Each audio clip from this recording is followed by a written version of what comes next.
Ndër zhvillimet kryesore juftoi të ndiqni turizmi i vion të ris treguesit duke u kthyer në gjeneratorin kryesor të ekonomisë nga janari në mars, sektori pati 1 miliard euro të ardhura. Koridori blu do të ndërtohet në partneritet me privatët. Ministri Karakaçi tha në kuvend aksi Thuman Kashar është model për standardet.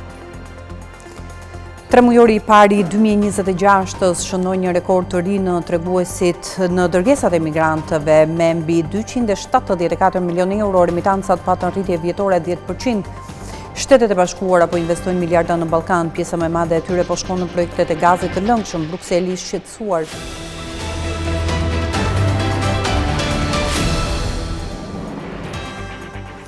Zonja dhe zotrinj, ju përshëndes, do të jemi bashkë me lajmet e orës 15 këtu në Skan Televizion.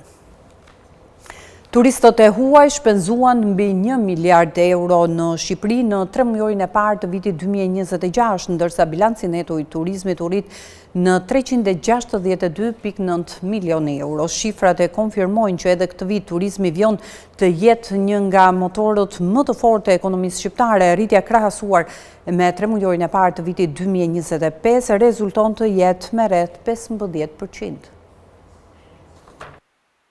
Turizmi vion të jetë një nga motorët më të fortë të ekonomisë shqiptare dhe në vitin 2026, dhënat e bilancit pagesave tregojnë se gjatë 3 mujorit të parë të vitit, turistët e huaj shpenzuan rreth 1 miliard euro në Shqipëri, duke kaluar për herë të parë pragun në një 3 mujor të parë. Krahasuar me të njëjtën periudhë të vitit kaluar, ku shpenzimet arritën në 874.4 milion euro, të ardhurat nga turistët u rritën me rreth 14.8%, ndërsa në raport me vitin 2024 rritja vlerësohet mbi 27%. Në vetëm 2 vite, ekonomia shqiptare ka fituar afërsisht 215 milion euro më shumë nga vizitorët e huaj, vetëm gjatë muajve janar-mars. Nga ana tjetër edhe shqiptarët kanë vijuar të udhtojnë jashtë vendit me ritme të larta. Në 3 mujorin e parë të vitit aktual ata shpenzuan 640.9 milion euro nga 579 milion euro një vit më parë, duke regjistruar një rritje prej rreth 10.7%. Megjithatë, ritmi i rritjes së shpenzimeve të turistëve të huaj ka qenë dukshëm më i shpejtë se ai daljeve të shqiptarëve jashtë vendit. Si rezultat, bilanci neto i turizmit mbeti pozitiv me 362.9 milion euro, duke u rritur me afërsisht 23% krahasuar me 3 mujorin e parë të vitit kaluar. Ky është një nga rezultatet më të larta të regjistruara ndonjëherë për muajt e parë të vitit dhe tregon se turizmi po sjell gjithmonë më shumë valutë në ekonominë shqiptare. Të dhënat sugjerojnë se Shqipëria po konsolidohet si një destinacion që tërheq një numër në rritje vizitorësh dhe shpenzimesh, jo vetëm gjatë sezonit veror, por edhe jashtë tij. Ndërkohë, edhe pse shqiptarët po shpenzojnë gjithmonë më shumë për udhëtime jashtë vendit, të ardhurat që gjenerohen nga turistët e huaj mbeten ndjeshëm më të larta, duke ruajtur një bilanc pozitiv për ekonominë. Rritja e ardhurave nga turizmi ka ndikim të drejtë për drejtë edhe në tregun valutor. Hyrja e mbi 1 miliard eurove nga turistët e huaj vetëm në 3 mujorin e parë rrit ofertën e valutës në ekonomi dhe ushtron presion për forcimin e lekut ndaj euros. Fenomeni është bërë gjithmonë më i dukshëm muajt e fundit, sidomos gjatë sezonit turistik, kur fluksit e larta të valutës nga vizitorët e huaj kanë kontribuar në zhvlerësimin e euros në tregun vendas. Tirana rënditet e 68 ndër 100 qytete evropiane ku investimi në Airbnb konsiderohet fitimprurës, me një normë zënie prej 63% të 3.700 njësive për turizëm, kryeqyteti po tërheq gjithnjë më shumë interesin e investitorëve dhe vizitorëve të huaj. Tirana po tërheq gjithnjë më shumë vëmendjen e investitorëve të interesuar për tregun e qirafeve të shkurtra. Kryeqyteti shqiptar renditet në vendin e 68 ndër 100 qytete europiane ku investimi në prona për Airbnb konsiderohet fitimprurës, sipas analizës së publikuar nga platforma Airbtix, e specializuar në vlerësimin e tregjeve të qirafeve të shkurtra. Studimi evidenton qytetet ku investitorët dhe pronarët kanë mundësi të sigurojnë të ardhurat të shëndrueshme, fal kërkesës së lartë turistike dhe normave të kënaqshme të zënies gjatë pjesës më të madhe të vitit. Në këtë renditje, Tirana paraqitet si një treg në zhvillim, i cili po përfiton nga rritja e vazhdueshme e turizmit dhe interesit të vizitorëve të huaj për Shqipërinë. Sipas të dhënave, në Tiranë norma mesatare e zënies së akomodimeve Airbnb arrin në 63%. Një tregues që tregon se pronat e listuara shfrytëzohen në pjesën më të konsiderueshme në një pjesë të konsiderueshme të vitit. Aktualisht në kryeqytet numërohen më shumë se 3.700 njësi Airbnb, ndërsa çmimi mesatar për një natë qëndrimi është rreth 45 euro. Analiza tregon gjithashtu se investimi fillestar për rinovim dhe përshtatjen e një prone për këtë lloj aktiviteti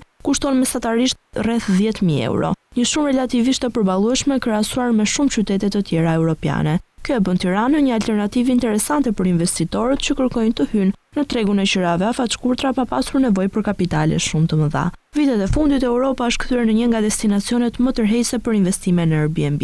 rritja e turizmit, zgjerimi i aktiviteteve të biznesit, si dhe numri në rritje i nomadëve digjital, ka shtuar kërkesën për akomodime fleksibël në shumë qytete europiane. Destinacione si Amsterdami, Edimburgu, Kopenhageni vazhdojnë të kryesojnë listat e investimeve më fitimprurse, por edhe qytete më të vogla apo tregje në zhvillim po fitojnë terren. Kërkesa e lartë nga udhëtarët ndërkombëtar ka ndikuar në rritjen e të ardhurave për pronarët e Airbnb në shumë vende të Europës. Ndërsa turizmi rritet, një projekt për resort është bërë shkak për përplasje të forta këtë ditë. Projekti për Zvërnecin, sipas ministrit të mjedisit Sofian Jaupaj para miratimit, do t'i nënshtrohet një analizë shkencore mjedisore. Në një interpelancë në Kuvend, ministri theksoi se ligji shqiptar nuk ndalon investimet në peizazhet e mbrojtura, por vendos kushte për mbrojtjen e tyre. Projekti që do të paraqitet për zhvillimin e zonës së mbrojtur Pish-Poronart do i nënshtrohet një analizë të thelluar për ndikimin në mjedis, kështu shpreh ministri i mjedisit Sofian Jaupaj gjatë një interpelance në Kuvend lidhur me Zvërnecin. Janë ngritur pretendime sikur procedura mjedisore është anashkaluar. Faktet tregojnë të kundërtën. Në 5 maj të vitit 2026, subjekti zhvillues ka aplikuar për procedurën e vlerësimit të ndikimit në mjedis. Pas shqyrtimit të dokumentacionit dhe pas marrjes së mendimeve të institucioneve kompetente, në 15 maj 2026 u vendos që duhet të nënshtrohet procedurës së vlerësimit të thelluar të ndikimit në mjedis. Pra, është aktivizuar niveli më i lartë i analizës dhe kontrollit mjedisor që parashikon legjislacioni shqiptar. Çfarë do të thotë kjo? Do të thotë se projekti do duhet të paraqitet, do t'i nënshtrohet një analizë të plotë dhe shkencore të ndikimeve të mundshme mbi mjedisin, mbi biodiversitetin, mbi habitatet dhe speciet e mbrojtura, mbi ujërat, mbi tokën, mbi klimën, mbi peizazhin dhe mbi komunitetin. Me fjalë të tjera, shteti shqiptar ka vendosur që vendimarrja mjedisore për projektin që do të paraqitet të mbështetet mbi evidencën shkencore, ekspertizë profesionale dhe standardet më të larta të legjislacionit mjedisor shqiptar dhe europian. Mëtej, Jaupaj tha se Bashkimi Evropian nuk përcakton kriteret e një zone të mbrojtur, por jep direktiva të cilat Shqipëria sipas tij i ka plotësuar. Pra, ligji shqiptar nuk vendos ndalim absolut për zhvillime turistike në kategorinë 5. Përkundrazi, ai vendos kushte, procedura dhe garanci për mënyrën se si ato do duhet të realizohen. Edhe vetë VKM-ja për shpalljen e zonës përcakton se mbrojtja e peizazhit Pish-Poronart ka si funksion ruajtjen e biodiversitetit në harmoni me zhvillimin e veprimtarive ekonomike, turistike dhe infrastrukturore. Është vetë arkitektura ligjore mbi të cilën funksionon sistemi shqiptar i zonave të mbrojtura. Bashkimi Evropian nuk i përcakton kategoritë e IUCN-it. Ajo që kërkon Bashkimi Evropian është respektimi i direktivës së habitateve dhe direktivës së shpendëve. Dhe këto direktiva nuk vendosin ndalim absolut të zhvillimit. Interpelanca u kërkua nga deputetët e opozitës, të cilët kërkojnë transparencë për projektin, mbi pretendimet se ligji i zonave të mbrojtura ka ndryshuar për t'i hapur rrugë investimeve. Bashkimi Evropian dhe qeveria shqiptare kanë shqyrtuar në Tiranë progresin e reformave dhe investimeve të financuara nga Bashkimi Evropian. Shqipëria ka përfituar deri më tani 213 milion euro nga plani i rritjes, ndërsa vlerësohet nga Bashkimi Evropian si një nga vendet me performancën më të mirë në rajon. Bashkimi Evropian dhe qeveria shqiptare zhvilluan në Tiranë 2 mbledhjet e përvitshme të monitorimit, ku shqyrtua e curia reformave dhe projekteve të financuara nga Bashkimi Evropian në kuadër të instrumentit për reforma dhe rritje dhe instrumentit të paraantarësimit, IPA. Takimet u fokusuan te zbatimi i agjendës së reformave të Shqipërisë, pjesë e planit të rritjes për Ballkanin Perëndimor. Ky instrument synon të përshpejtojë konvergjencën ekonomike me Bashkimin Evropian, të rrisë konkurrueshmërinë dhe të përgatisë vendin për antarësimin në tregun e vetëm të Bashkimit Evropian. Reformat janë të përqendruara në 5 fusha kryesore: mjedisin e biznesit, kapitalin njerëzor, energjinë, transformimin digjital dhe infrastrukturën, si dhe shtetin e së drejtës. që prej nisjes së programit të vitit 2024, Shqipëria ka përfunduar 22 nga 41 hapat e reformave në periudhën e parë të raportimit dhe 12 nga 21 hapat në periudhën e dytë. Mbi këtë bazë, Bashkimi Evropian ka disbursuar deri më tani 213 milion euro në 3 këste nga paketa totale prej 922 milion eurosh. Komisioni Evropian vlerësoi performancën e Shqipërisë si një nga më të mirat në Ballkanin Perëndimor, por theksoi se ruajtja e ritmit të reformave do të jetë vendimtare për disbursimet e ardhshme dhe për mundësinë e përfitimit të financave shtesë. Ndërkohë në kuadër të IPA-s,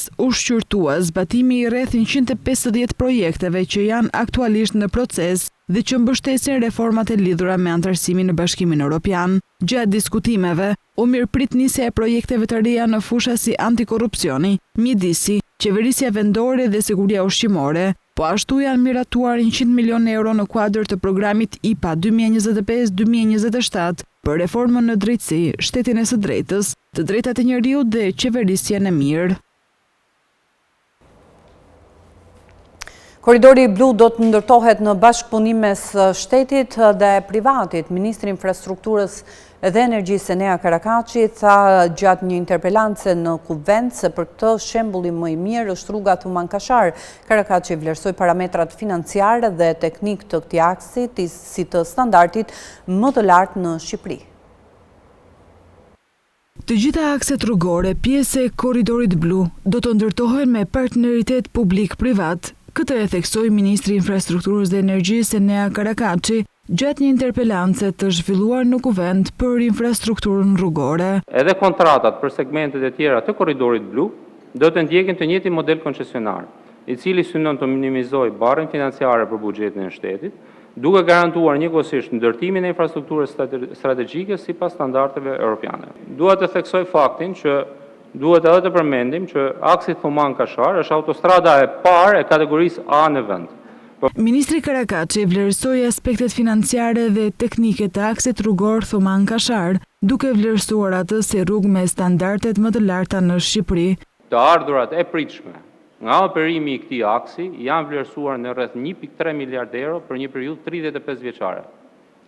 Në gjitha udhëzueset dhe praktikat më të mira të publikuara dhe nga banka botërore, parashikohet që në projektet e autostradave me koncesion afatgjatë siç është ky, të ardhurat totale duhet të jenë rreth 1.5 herë më të larta se vlera totale e investimit për gjatë gjithë jetës së kontratës.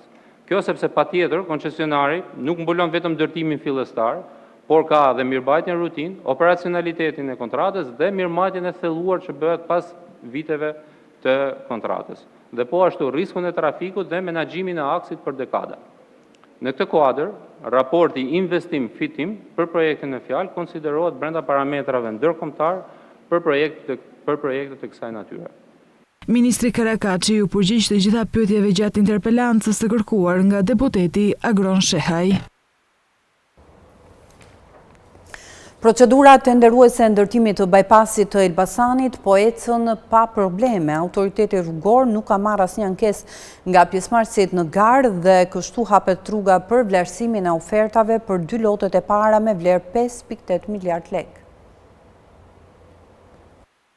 Procedurat tenderuese për ndërtimin e 2 loteve të para të bypassit të Elbasanit kanë avancuar në fazën e shqyrtimit të ofertave, pasi afati dorëzimit të tyre u mbyll në 10 qershor. Pas një ankesë të depozituar nga operatorët ekonomik, mbyllja e kësaj faze i hap rrugë autoritetit rrugor shqiptar për vijimin e procedurës me vlerësimin e ofertave të paraqitura dhe për zgjedhjen e kompanive që do realizojnë segmentet e para të këtij projekti infrastrukturor. Tenderet me një fond limit për rreth 5.8 miliard lekësh përfshin ndërtimin e rrugës lidhëse mes aksit Tiranë-Elbasan dhe korridori 8, një segment rreth 4 kilometra i gjatë që përbën pjesë të bypassit të Elbasanit. Traseja nis para rreth rrotullimit të Bradasheshit dhe përfundon në afërsi të ish kombinatit metalurgjik. Ky investim synon të reduktojë ngarkesën e trafikut në hyrje-dalje të autostradës Tiranë-Elbasan, veçanërisht në zonën e Bradasheshit, e cila prej vitesh konsiderohet një nga pikat më problematike për qarkullimin e automjeteve. Projekti përbën pjesë integrale të korridorit 8 pan-europian dhe do mundsojë lidhjen ndërmjet 2 segmenteve kryesore që janë aktualisht në zhvillim, e më konkretisht Elbasan-Lekaj dhe Elbasan-Qafthan. Sipas parashikimeve, realizimi i bypassit pritet të ulë kohën e udhëtimit, të reduktojë ndotjen e ajrit në qytet dhe të rrisë sigurinë rrugore. Projekti është përfshirë në dokumentin e politikave prioritare 2027-2029 në kategorinë e investimeve të maturuara me një kosto totale të vlerësuar për rreth 240 milionë euro. Këshilli i Ministrave ka miratuar projektligjin për informacionin elektronik të transportit të mallrave, i cili synon të digitalizojë dokumentacionin shoqërues të transportit të mallrave dhe të lehtësojë kostot e tij. Drafti është një parafrim i plot me rregulloren evropiane të këtij sektori. Këshilli i Ministrave ka miratuar projektligjin për informacionin elektronik të transportit të mallrave, i cili synon të digitalizojë dokumentacionin shoqërues të transportit dhe të reduktojë kostot administrative për bizneset dhe operatorët. Projektligji krijon kuadrin ligjor për komunikimin elektronik të informacionit rregullator ndërmjet operatorëve ekonomik dhe autoriteteve shtetërore, duke parafruar plotësisht legjislacionin shqiptar me rregulloren evropiane. Sipas draftit, operatorët ekonomik do kenë mundësi që dokumentet e kërkuara për transportin e mallrave t'i paraqesin në formë elektronike përmes platformave të certifikuara, ndërsa autoritetet shtetërore do detyrohen t'i pranojnë këto dokumente jo më vonë se 1 korriku 2029. Deri atëherë, përdorimi i formatit elektronik do jetë në baza vullnetare dhe nuk do të përjashtojë përdorimin e dokumentacionit në letër. Projektligji parashikon që sistemi të mbulojë të gjitha mënyrat e transportit të mallrave, përfshirë transportin rrugor, hekurudhor dhe ajror, si dhe transportin e mbetjeve dhe mallrave të rrezikshme. Informacioni do shkëmbehet përmes platformave elektronike të certifikuara, të cilat duhet të garantojnë sigurinë, ndërveprueshmërinë dhe mbrojtjen e të dhënave. Projektligji përcakton gjithashtu rregullat për certifikimin e platformave dhe ofruesve të shërbimeve, si dhe detyrimet e institucioneve publike për të siguruar akses dhe përpunim të sigurt të informacionit.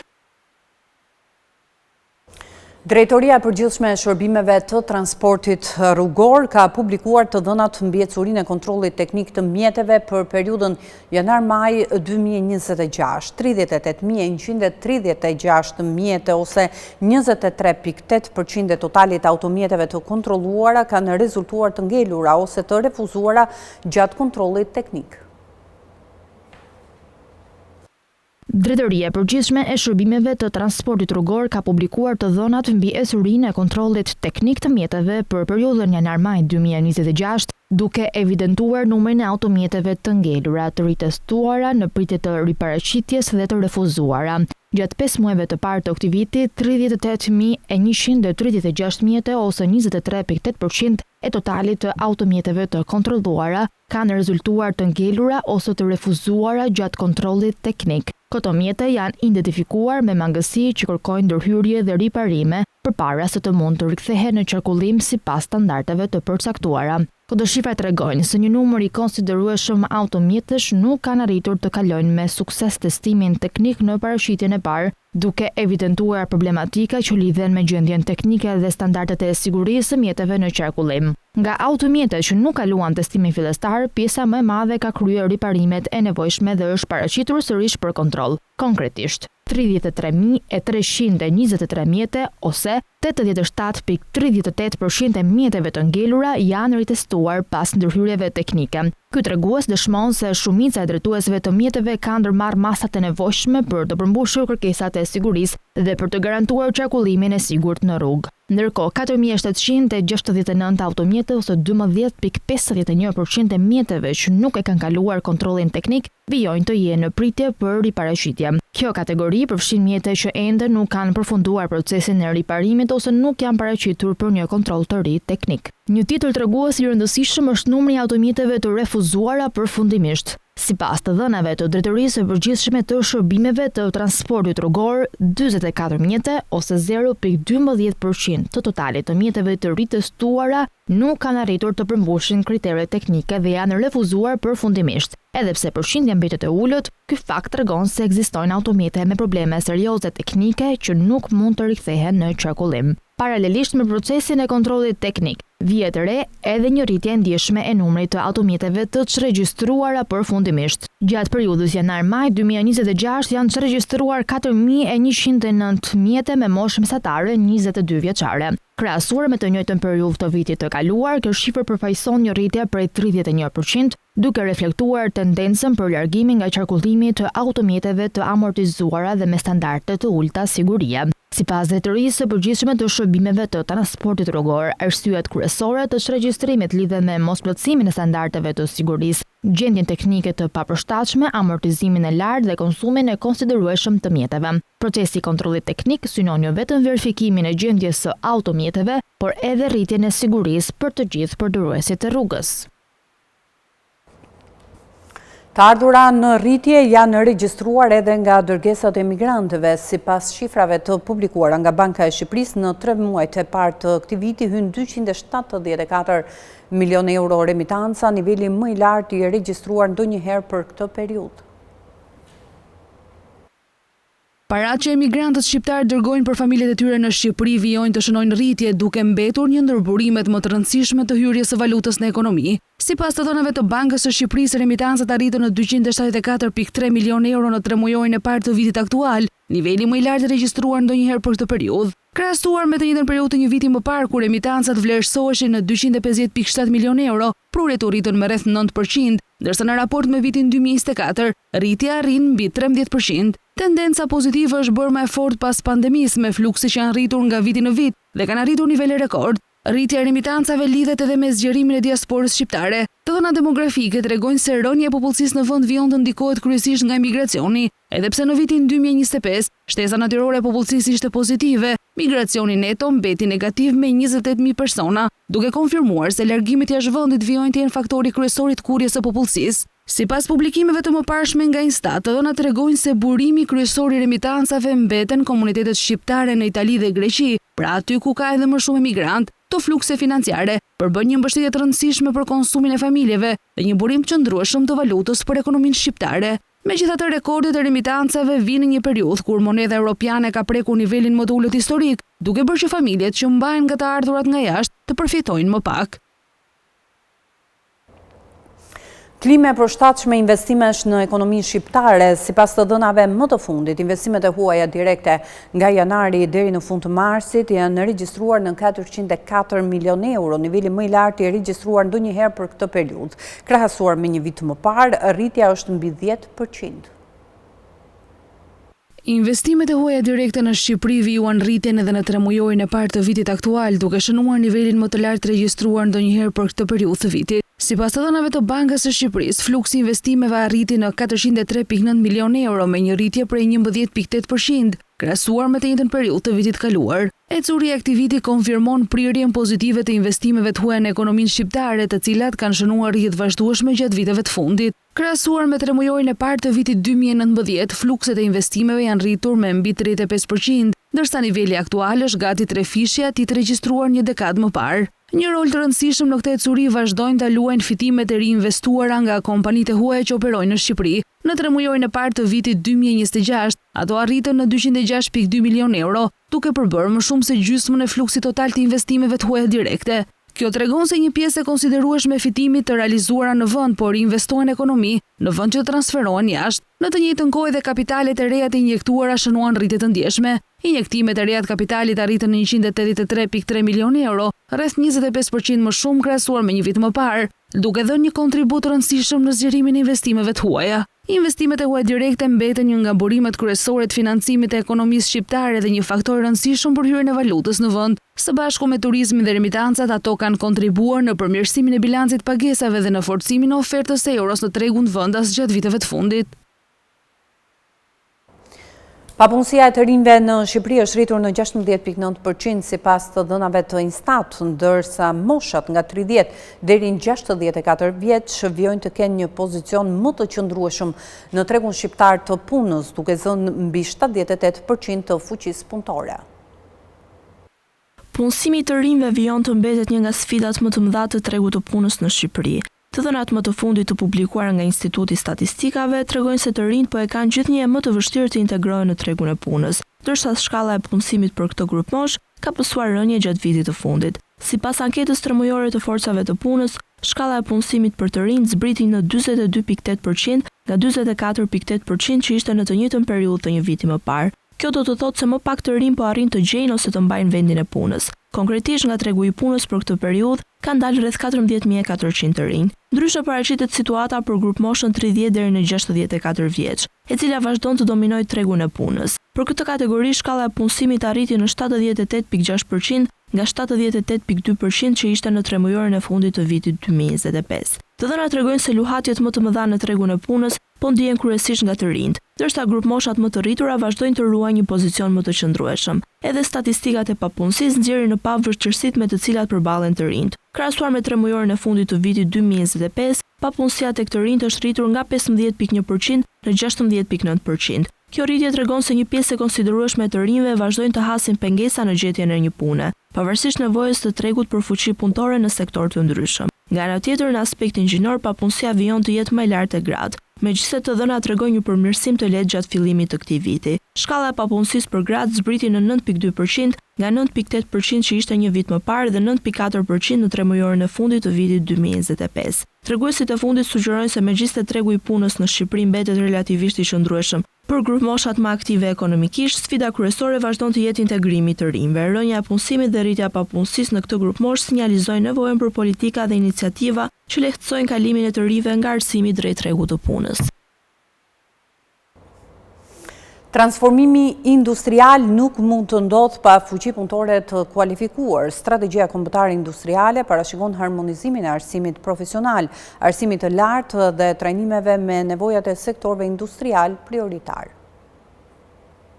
Një industri më moderne kërkon jo vetëm investime në teknologji dhe financim, por edhe punonjës të kualifikuar. Pikërisht, fuqia punëtore konsiderohet një nga elementët kyç për suksesin e strategjisë kombëtare industriale 2026-2030, e cila synon të orientojë ekonominë shqiptare drejt prodhimit me vlerë më të shtuar, eksporteve më cilësore dhe integrimit në tregjet europiane. Dokumenti parashikon që deri në vitin 2028 sistemet e arsimit dhe formimit profesional, si dhe të nxënit gjatë gjithë jetës, të jenë më të përafruara me kërkesa për aftësitë e ekosistemeve industriale prioritare. Në qendër të këtij procesi do të jenë aftësitë digjitale, aftësitë e gjelbra dhe kompetencat teknike që kërkohen nga sektorët prodhues. Kjo do të thotë se programet e trajnimit nuk duhet të hartohen më të shkëputura nga tregu, por në bashkëpunim me industrinë. Strategjia kërkon që bizneset, institucionet arsimore dhe ofruesit e trajnimit të punojnë së bashku për modernizimin e kurikulave dhe zhvillimin e programeve të lidhura me sektorët konkret. Në praktik, kjo nënkupton më shumë orientim drejt profesioneve që kërkon industria, teknik prodhimi, specialist të mirëmbajtjes, operator të teknologjive të reja, punonjës me aftësi digjitale, por gjithashtu edhe profile që lidhen me eficiencën e energjisë, riciklimin dhe ekonominë qarkulluese. Dokumenti thekson se sistemet e aftësive duhet të adresojnë edhe kushtet e punës, dialogun social dhe cilësinë e vendeve të punës në sektorët industrial. Një nga sfidat kryesore mbetet mospërputhja mes asaj që ofron sistemi arsimor dhe asaj që kërkon tregu. Për këtë arsye, strategjia synon të forcojë partneritetet mes industrisë dhe institucioneve të trajnimit, si dhe të reduktojë gradualisht hendekun e aftësive që pengon përmirësimin e prodhimit dhe adoptimin e teknologjisë.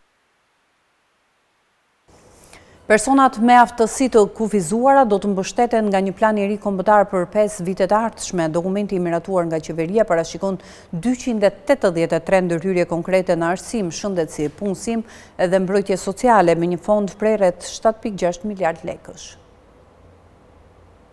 Qeveria ka miratuar planin kombëtar të veprimit për personat me aftësi të kufizuara 2026-2030, një dokument strategjik që synon të garantojë më shumë përfshirje, akses dhe pavarësi për këtë kategori qytetarësh.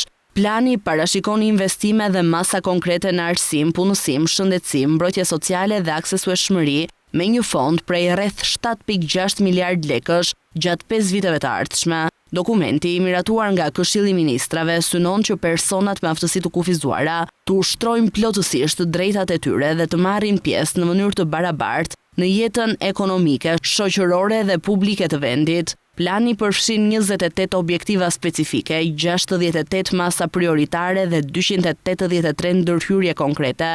Një nga drejtimet kryesore të planit është kalimi nga një model mbështetjeje i fokusuar kryesisht te përfitimet financiare drejt një modeli të përfshirjes së plot sociale, ekonomike dhe institucionale. Në fokus janë zgjerimi i aksesit në shërbime komunitare, rehabilitim, arsim cilësor, teknologji ndihmëse, mundësi punësimi dhe infrastrukturë të aksesueshme. Ndër risitë kryesore të planit janë zgjerimi i shërbimeve komunitare dhe mbështetja e jetesës së pavarur, hartimi i planeve të individualizuara, të tranzicionit për përfituesit e qendrave të zhvillimit, identifikimi dhe hartëzimi kombëtar i personave në rrezik institucionalizimi. Plani parashikon gjithashtu zgjerimin dhe standardizimin e shërbimeve shëndetësore në të gjithë territorin e vendit, forcimin e rehabilitimit, zhvillimin e shërbimeve të shëndetit mendor dhe krijimin e një sistemi më të plotë të pajisjeve ndihmëse, të bazuar në nevojat individuale të çdo personi. Një rëndësi e veçantë i kushtohet modernizimit të arsimit gjithëpërfshirës dhe formimit profesional, forcimit të qendrave burimore, zhvillimit të edukimit të hershëm gjithëpërfshirës dhe krijimit të lidhjeve më të forta ndërmjet arsimit, aftësimit profesional dhe tregut të punës.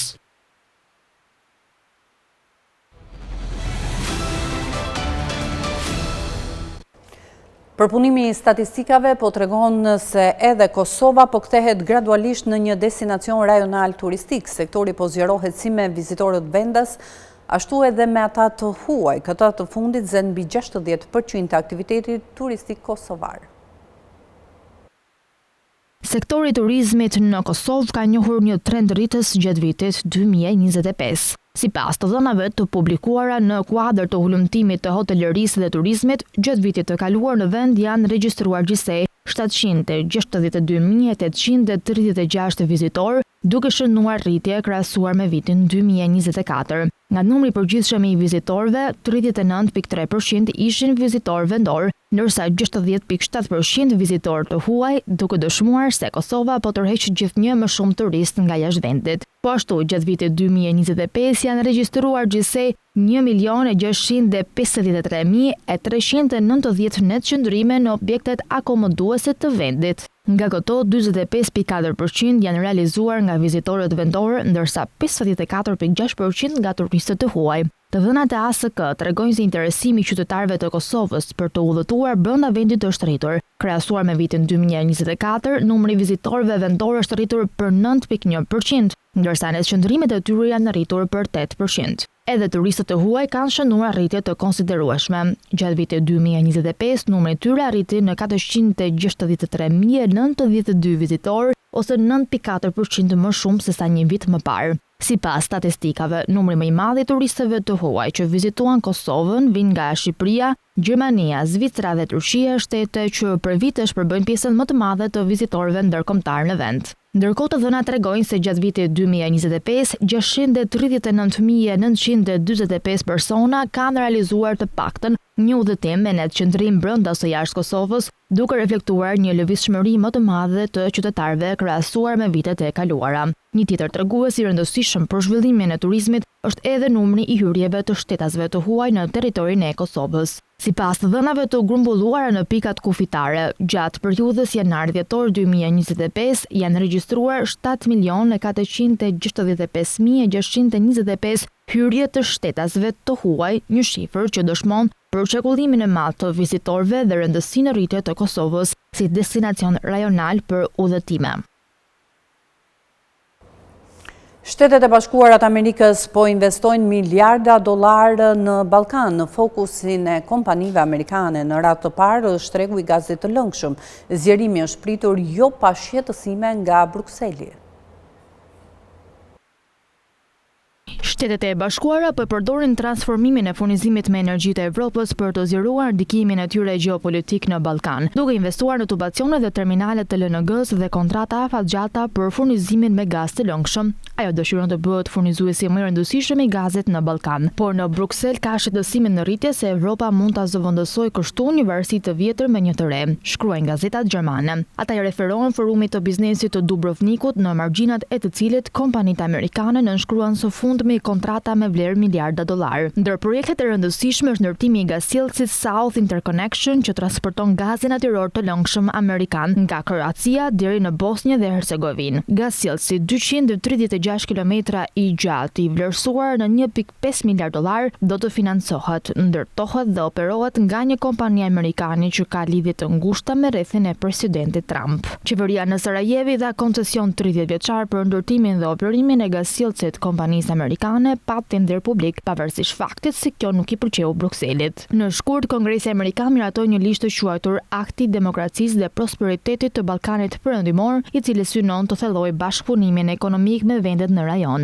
Ndërkohë, pritet që pjesa e gazit amerikan mund të rritet në 80% deri në vitin 2028. Në Greqi, deri në 66% e importeve të gazit erdhën nga SBA-ja në 3 mujorin e parë të vitit 2026. SBA-ja konsideron Greqinë partnere më të rëndësishme energjetike në mesdheun lindor. Nga terminalet greke, gazi amerikan transportohet në Bullgari, Rumani, Moldavi, Hungari e Ukrainë. Edhe Maqedonia e Veriut e Serbia planifikojnë të bashkohen në rrjetin. Në fund të prillit, kompania greke Aktor Group përfundoi një kontratë 20 vjeçare për furnizimin me gaz amerikan në Shqipëri. Fakti që në nënshkrimin e kontratës në Tiranë mori pjesë ambasadorja e SBA-s në Greqi dhe ndihmësja e ngushtë e Trump dhe tregon peshën politike të projektit.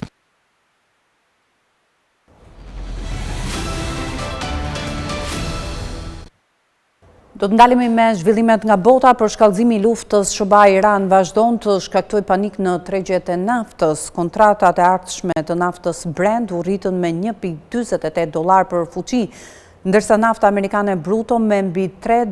Pas sulmeve të fundit, situata është bërë plotësisht e paqartë. Çmimet e naftës u rritën të njëjtë, ndërsa Teherani deklaroi mbylljen e pikës kritike të kalimit të energjisë, ngushticës së Hormuzit. Reagimi erdhi menjëherë pasi SBA-t nisën sulme shtesë edhe kur presidenti Trump njoftoi intensifikimin e sulmeve nëse nuk arrihet marrëveshja e paqes. Kontratat e ardhshme të naftës Brent u rritën me $1.48, duke shënuar $94.58 për fuqi. Kontrata e ardhshme e naftës së papërpunuar amerikane u rrit me më shumë se $3. Komanda më e lartë e Përbashkët Ushtarake e Iranit njoftoi të njëjtën mbylljen e ngushticës së Hormuzit, duke përfshirë edhe cisternat e naftës dhe anijet tregtare. Iranianët njoftuan se çdo anije që përpiqet të kalojë do të qellohet me armë zjarri. Për shkallëzimi i luftimeve bëri që çmimet e naftës të rriteshin menjëherë. Të mërkurën ushtria amerikane njoftoi se anijet tregtare vazhdojnë të kalojnë tranzit brenda dhe jashtë ngushticës. Gjithashtu tha se asnjë anije luftarake amerikane nuk është goditur në ngushticë. Pasi media shtetërore e Iranit raportoi se anijet amerikane pranë rrugës ujore u shënjestruan nga raketa dhe dron. Bllokada disa mujore ngushticës nga Irani, e cila normalisht transporton 1/5 e dërgesave globale të naftës dhe gazit, i ka mbajtur çmimet e naftës të larta. Ndërkohë inventarët e naftës bruto në SBA ranë me 7.2 milion fuqi në javën që përfundoi me 5 qershor. Inventarët e naftës bruto në Shtetet e Bashkuara, përfshirë ato nga rezerva strategjike, kanë rënë me 79 milion fuqi që nga fillimi i luftës me Iranin në 28 shkurt. Pasi prodhuesi kryesor global u përpoq të mbushte boshllëqet e furnizimit, pasi ngushtica u mbyll në mënyrë efektive. Duke nënvizuar shtrëngimin, prodhimi i OPEC-ut në maj ra në nivelin e tij më të ulët në më shumë se 2 dekada. Tregon një anketë Reuters, ndërsa një bllokadë detare amerikane frenoi eksportet e Iranit dhe mbylljen efektive të rrugës strategjike nga Teherani, e cila uli dërgesat nga prodhuesit e tjerë të gjirit. Më pëlqen inflacioni, kështu ka thënë gazetarëve presidenti Trump pas publikimit të shifrave të rritjes së çmimeve. Ai ka premtuar gjithsesi se pas luftës çmimet do të shkojnë në nivelet që kanë qenë aktualisht. Populariteti i presidentit Donald Trump për shkak të rritjes së kostos së jetesës është në nivelin më të ulët të karrierës së tij politike.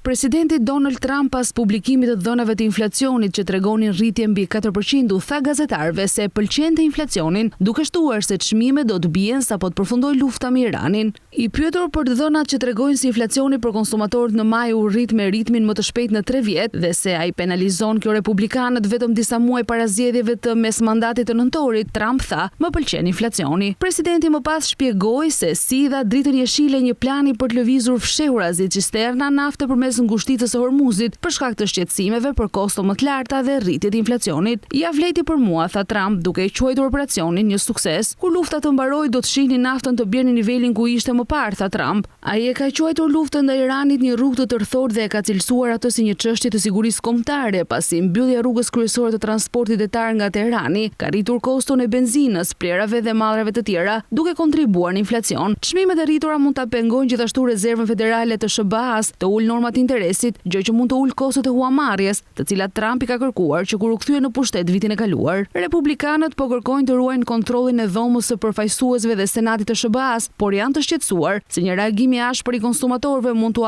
kalojnë frenat demokratëve, pasi kosto e jetesës mbetet një çështje kryesore për votuesit. Vetë Trump fitoi zgjedhjet presidenciale të vitit 2024 kryesisht për shkak të premtimit të tij për të ulur inflacionin, por që atëherë populariteti i tij për shkak të rritjes së kostove të jetesës ka rënë në nivelin më të ulët të karrierës politike. Përpjekjet për të rihapur ngushticën e Hormuzit për trafikun e tankereve për të lëvizur mallra deri më tani ka ngecur, me drejtuesit dhe analistët e industrisë që paralajmërojnë se javët e ardhshme mund shohim një tjetër tronditje të çmimit të naftës, mjaftueshëm të rënd për tronditur tregjet më të gjëra financiare. Nevoja e gjithnjë në rritje e kompanive evropiane për punëtor bie ndesh me politikat evropiane të migracionit. Tensioni po shkon drejt majave në një kohë që Pakti i Migracionit dhe Azilit i BE-s hyn në fuqi më 12 qershor, duke shënuar politikën më të rreptë të migracionit të bllokut në dekada. Europa përballet me një paradoks. Ekonomitë ka nevojë për punëtor ndërsa qeveritë shtrëngojnë rregullat e migracionit. Ky tension rritet ndërsa Pakti i Migracionit dhe Azilit të BE-s hyn në fuqi më 12 qershor, duke shënuar politikën më të rreptë të migracionit të bllokut në dekada.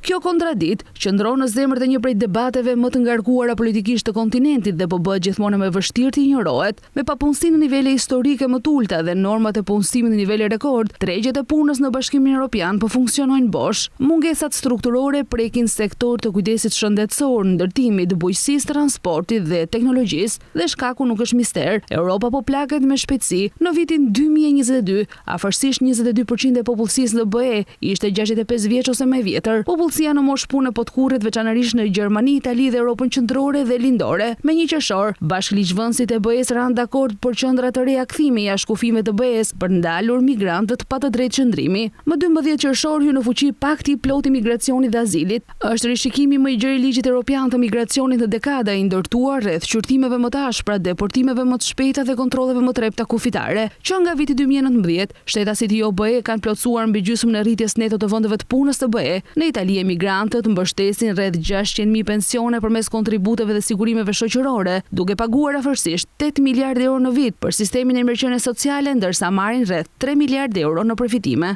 Në Gjermani çdo migrant i punësuar kontribon për pensionistët aktual me të njëjtën normë statutore si shtetasit vendas. Komisioni Evropian, Banka Qendrore e Europës dhe institucione të shumta kërkimore bien dakord se imigracioni është një nga opsionet e pakta të qëndrueshme për të ruajtur rritjen ekonomike dhe për të mbështetur sistemet e mirëqenies. Me gjithë problemet e shumta që kanë shënuar nisjen e botrorit në futboll, presidenti i FIFA-s Infantino u tha plot optimizëm gazetarëve. Le të filloj festa. Ndër debatet e shumta ka qenë edhe çmimi i biletave që ka nisur nga $60 për copë. Presidenti i FIFA-s Gianni Infantino mbrojti mënyrën se si organi i qeverisës i futbollit botëror i kishte trajtuar çështjet e vizave përpara Kupës së Botës, duke thënë të mërkurën se po punonte për të gjetur zgjidhje, por nuk mund të anashkalonte vendimet e qeverisë. Duke folur në prag të ndeshjes hapëse të turneut midis bashkëorganizatorëve të Meksikës dhe Afrikës së Jugut, Infantino trajtoi shqetësimet rreth gjyqtarit somalez Omar Abdukaldir Ardan, të cilit ju ndaluar hyrja në SBA pavarësisht se kishte një vizë të vlefshme. Ne nuk jemi mbretërit e botës që mund të sundojmë mbi qeveritë dhe forcat policore. Ne jemi një organizatë sportive, tha Infantino në një konferencë për shtyp. Rasti ka tërhequr vëmendjen ndaj sfidave të imigracionit përpara turneut të 11 qershorit deri më 19 korrik, pasi autoritetet amerikane thanë se Artanit ju mohua hyrja për shkak të lidhjeve të tij me anëtar të dyshuar të organizatave terroriste. Ekzekutivi zvicerjano-italian u rikthye vazhdimisht te një mesazh uniteti, duke thënë se Kupa e Botës mund të ofrojë një shpërqendrim të mirëpritur në një kohë konflikti dhe pasigurie globale. Kur të luajë Irani, stadiumi stadiumi do të jetë plot dhe shpresoj do të ketë një atmosferë pozitive, sepse ky është futbolli, tha ai. Ne duam të bashkojmë botën. Infantino gjithashtu mbrojti çmimet e biletave të FIFA-s pas kritikave nga disa mbështetës, të cilët argumentuan se kostoja e pjesëmarrjes të ndeshje ishte bërë e tepërt. FIFA ka shitur më shumë se 6 milion bileta për turneun, i cili tani ka 48 ekipe dhe kërkesa i kishte tejkaluar pritjet, me një faktor prej 10 ose më shumë, tha ai. Çmimi fillestar prej $60 është çmimi më i ulët i hyrjes nga çdo sport amerikan në fazat e play-offit, tha Infantino. Nëse do ta shisnin me një çmim më të ulët, do të kishte dalë në tregjet sekondare me çmime shumë më të larta. Çdo dollar që hyn shkon përsëri në zhvillimin e futbollit. Kupa e botës fillon sot dhe Infantino paralajmëroi këtë me shprehjen "Le të fillojë festa". Kemi mbërritur në fund të këtij edicioni informativ. Të tjera zhvillime i gjeni duke klikuar në faqen tonë të internetit skantv.al, ku mund të gjeni gjithçka mbi ekonominë, bankat, sigurimet, tregjet financiare e të tjerë. Faleminderit që na ndoqët, mirë u takofshim.